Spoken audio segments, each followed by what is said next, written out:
again everyone, this is Kerjims channel. Now we are back to our new episodes of two semi-rank champions and comparison featured by Wild League of Legends versus the Mobile Legend Bang Bang. But before that, please like and subscribe to my channel and don't forget to click the bell icon so you will be notified to our new next episode video. Let's do this!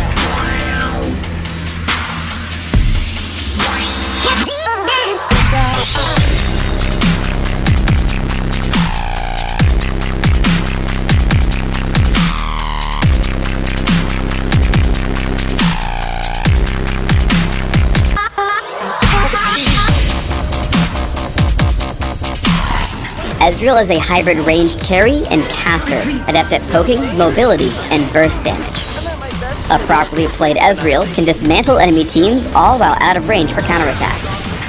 While Ezreal can be played a number of different ways, this spotlight will focus on building Ezreal with physical damage in mind. Ezreal's passive is Rising Spell Force. Every time Ezreal hits a target with one of his abilities, he gains a stack of Rising Spell Force up to a cap. Each stack grants Ezreal bonus attack speed for a few seconds. Mystic Shot fires out a skill shot nuke that damages the first enemy it hits, also applying on-hit effects like Lifesteal and Sheen. If Mystic Shot strikes a target, all of Ezreal's cooldowns are reduced by 1 second. As his primary damage tool, I take Mystic Shot at level 1 and max it first. Essence Flux fires out a line nuke that hits all allied and enemy champions it passes through.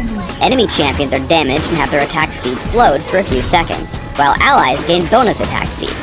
Granting great poke and utility, I take Essence Flux early and max it second by level 13.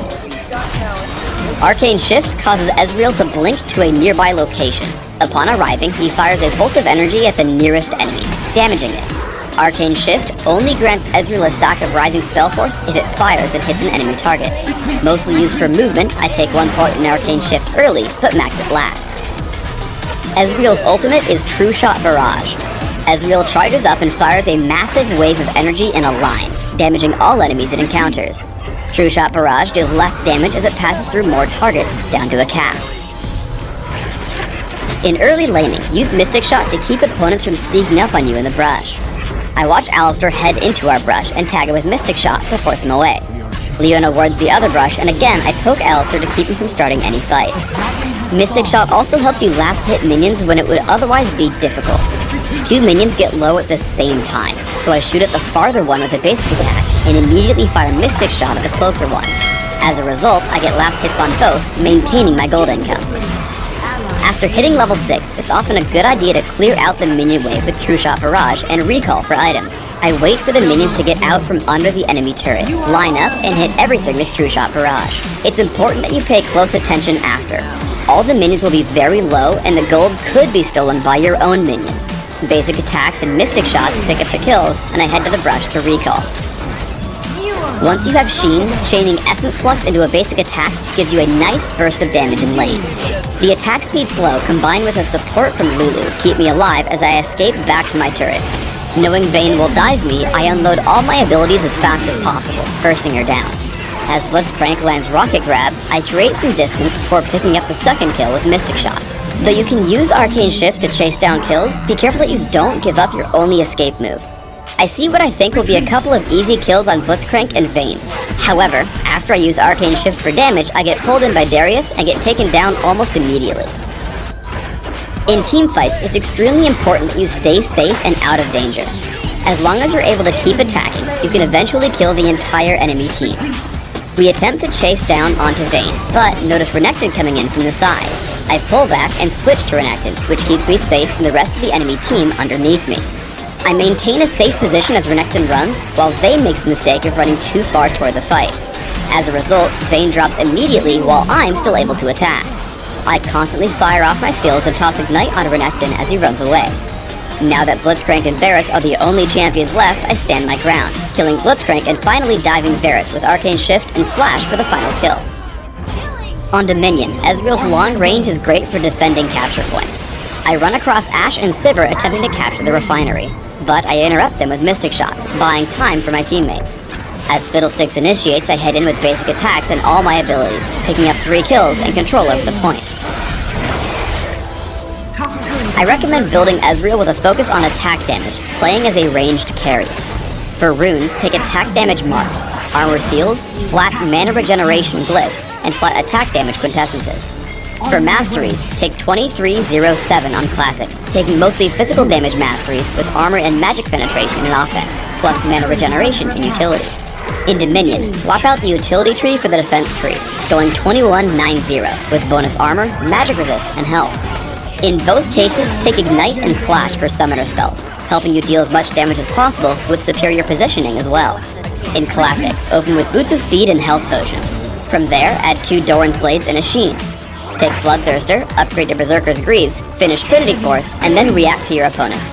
If they're stacking armor, grab Last Whisper. For more damage, buy Infinity Edge. If you're having trouble surviving fights, take Banshee's Veil. In Dominion, open with Boots of Speed, Prospector's Blade, and Health Potions. Take Berserker's Greaves, Sheen, and Sanguine Blade. Upgrade to Trinity Force and grab Last Whisper, Infinity Edge, and Odin's Veil for late game items.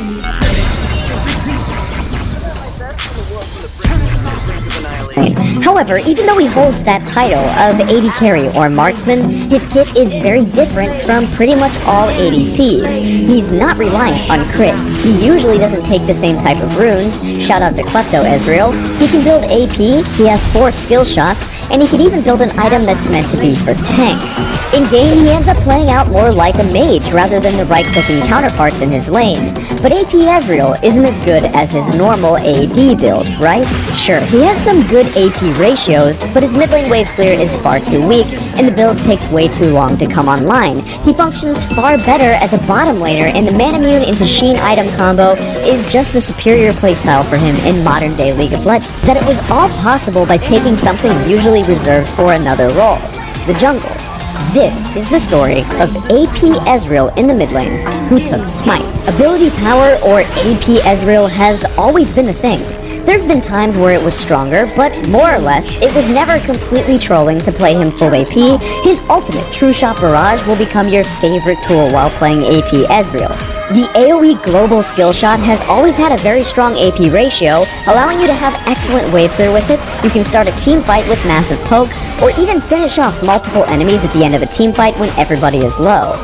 All of their champion updates, this might be the best one that Riot has ever done. While all his changes were small, and it was mostly a visual update, Essence Flux is now the mark that we know today, and it does still have a strong AP ratio. It ends up scaling to a 90% AP ratio at rank 5. Old Essence Flux was part of what made AP Ezreal so good. To understand just how overloaded he used to be, we have to go all the way back to 2010. I'm sure most of you will still be familiar with this version of his Essence Flux. Had way more utility, and his AP build was top tier. On his release, Essence Flux not only increased allied attack speed, but it also lowered enemy attack speed, and it healed your allies. The healing ratio was 1 to 100% AP ratio. Players would love and abuse AP mid lane Ezreal back then. He was one of the strongest champions in the game, and as a mage and marksman hybrid, he could build according to your team's needs. His utility was completely unmatched for a champion that did that much damage. A good way to put into perspective just how strong Ezreal was back then is to remember the mobility creep that we've experienced over time in League of Legends. Remember, most of the time back then, champions did not have mobility, especially not on the levels of Ezreal and Kassadin, who happened to be some of the best champions in League's early years. Also, he was basically one of a kind having utility and damage. Another champion that's similar to him was Corki, but Corki is pretty much all damage and no utility, but Ezreal had both. As you can probably guess, during his very early years, he had this reputation of being constantly nerfed. The players that loved to play Ezreal back then with their AP build felt that he got weaker and weaker over time, but that was exactly the goal of Riot. One by one, mechanics in his kit were either tuned way down or removed completely. His AP ratios were gutted, and soon after we would see Ezreal find his permanent home in the bottom lane using an AD build. For the next 5 years, AP Ezreal was a niche pick at best, similar to what it is now, and it wasn't necessarily optimal. Pretty soon, players figured out that they wanted more. When Cinderhulk exists in this state, why not build more than one?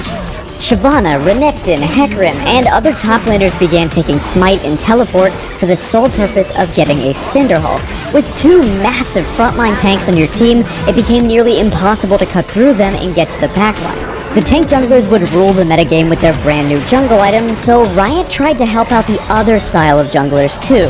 One of the ways was to give them Devour, which is something that we covered in the last video, and specifically say to Devour. So if you haven't seen that yet, definitely go check that out. But you could also do something else. Give AP junglers a new jungle item. Season 5's AP jungle item started out as Magus, which gave 80 AP and 20% CDR. It didn't really help junglers clear all that much though, since it didn't have any mana restoring passives like the other future AP jungle enchantments. It was kind of just a stat item, which is fine, but not really that interesting.